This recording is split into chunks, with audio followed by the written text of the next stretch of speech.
sales is the most lucrative skill in the world, period. The problem is most sales advice out there today is outdated, cheesy, and can even keep you from getting the deals that can make all the difference in your career. This is the No BS Sales School, a podcast for entrepreneurs and salespeople who want to master the skill of selling without all the BS. So now, here we are at the end of the year, almost the end of the year, and a lot of people are, maybe they're taking some time off, but probably a lot of people too, at least are telling you that they're setting goals for next year, right? The good ones, the people that are smart, that are successful, they probably are setting goals or already have set goals for the year, right? And not just business stuff, right? But personal. The reason that we do all the business stuff is for the personal, right? You want to make more money because of what that buys you, of the freedom that you can have. You want to make more money because of the things that you can do with that to help other people or help yourself, right? Or you want to have a more balanced life, or both of those things, right? They're all good. And so a lot of people set goals, and the old saw goes that usually by the first week in January, you've broken all of your goals. You've given up on them, at least with New Year's resolutions. So I thought about a couple of things this morning that we need to be thinking about as we set our goals. It's one thing just to write things down. Right, I'm going to do this and this and this. I'm going to do $1 million in volume or whatever, make $500,000, whatever that is. But don't forget two things. Why? Why does it matter? Why do you care if you do that kind of volume or do that goal? Why do you care if you lose 20 pounds? Why does that matter to you? What's the importance? Because if you don't have a very strong why, chances are you're not going to follow through. It doesn't matter enough. Because what we're talking about doing is changing patterns, right? Changing, adding habits. Some people say, you need to have more discipline. Got to have more discipline. Well, you already have 100% discipline. You do exactly the same things right now that you've always done. So what we have to do is redirect the discipline somewhere else, right? So when you're setting goals for yourself, ask yourself why this matters and remind yourself about that as you move forward, right? As you move forward through the year, why I care that this happens. Why do I care that I lose 20 pounds? Why do I care that I make this much more money or I have this much more balance in my family? What does that do for you? So figure out your why. The second thing is to have a how, right? How, or what's your plan to make it happen? What's your plan? What are your steps that need to make it happen? So let's go back to the 20 pounds thing. Maybe step number one is I need to track the calories that I take in. There are a bunch of different apps on your phone you can use. Forgotten the one I use. Anyway, but to track the calories you take in. It's amazing what happens when you start to measure that stuff and you start hold yourself accountable. So how are you going to do it? I'm going to use the app, right? I'm going to go to the gym 4 times a week. I'm going to get the 5,000 steps or 10,000 steps in, whatever that is. Walk in the sunshine every single day. All those things important for your health.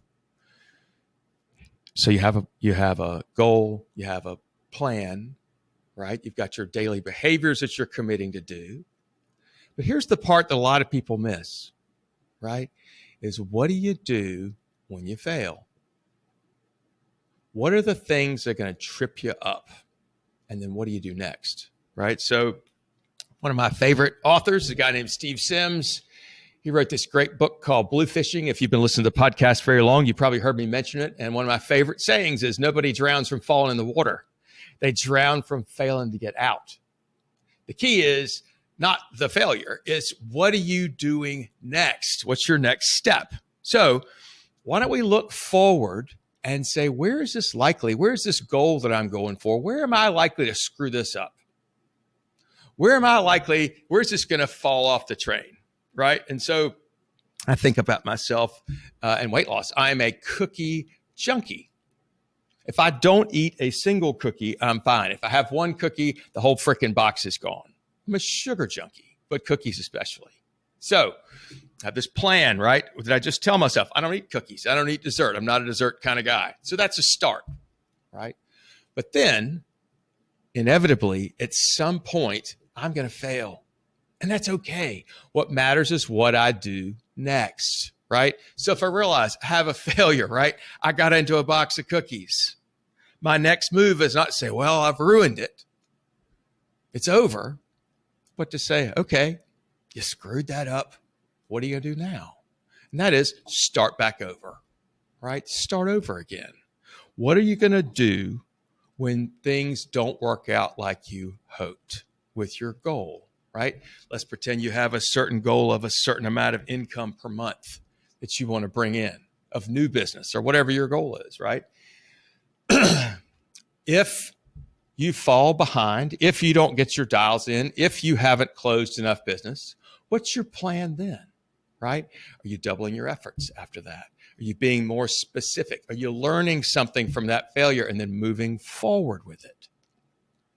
We're in charge of all this stuff, right? We cannot control what happens to us. All we can control is what we do about it. So if you think about ahead of time, where could you mess up your goals? Where's this going to go off the tracks? And what are you going to do next? All of a sudden,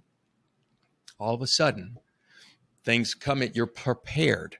Because the problem is when something goes off the tracks and we're not prepared for it, we don't know what to do next, then we waste a bunch of time and sometimes the failure doubles down on itself. Have ideas of what you're going to do next. In your sales calls, same thing. What are you going to do if things don't work out the way you hope they would? Where could this go? I always ask people, where could this go off the rails? Where could you screw this up? Right? Think about that ahead of time so you can plan for that. Maybe, hopefully, set some guardrails so you don't drive off the side. I'm Walker McKay with No BS Sales. If you are thinking to yourself, you know what, I need to be better this year. I've got a team that needs some help. We're not doing all that we could do, and I'm nervous because the things are changing so fast. Pick up the phone and call me. Let's have a conversation. 803-917-2817. Send me an email, walker@walkermckay.com. Let's have a conversation. If I can help you, I'll let you know. If I can't help you, I'll let you know that as well. Maybe it can steer you in the right direction. Happy New Year, everybody. Look forward to seeing you soon. Thanks for listening to No BS Sales School podcast. If you haven't already, please take 1 minute to write a quick review for the show. It really does make a huge difference. Also, subscribe to the show and please forward this episode to somebody else who needs to hear it. As a bonus for listening, I'm going to give you access to a free mini course, 7 expensive sales mistakes you're making and what you can do about it. Go to www.7salesmistakes.com and get access to the free mini course. That's the number 7salesmistakes.com. Thanks again for listening to the No BS Sales School podcast.